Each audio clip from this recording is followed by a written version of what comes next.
बाबा साहब कहते हैं जिस कौम को अपना इतिहास मालूम नहीं वो कौम भविष्य नहीं बना सकती। म्हणजे ज्या समाजाला आपला इतिहास माहित नाही तो समाज त्या समाजाचं भविष्य कधीच घडवू शकत नाही। या वाक्यानं प्रेरित होऊन जेव्हा आम्ही आमच्या समाजाचा इतिहास वाचायला जातो ना,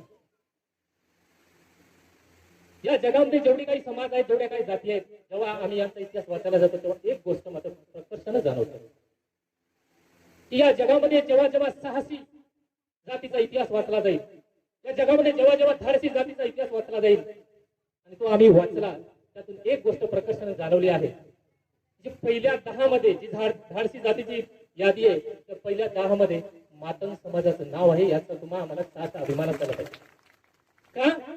तर ज्या इंग्रजाचा सूर्य या देशाच्या साम्राज्यावर या जगाच्या साम्राज्यावर कधीच मावळत नव्हता, म्हणजे अख्ख्या जगावर इंग्रजाचं राज्य होतं, त्या इंग्रजाचा खजिना लुटण्याचं काम आमच्या फकीरानं केलेलं आहे। म्हणून ही आमची जमात अतिशय धाडसी जमातीमध्ये गणली जाते।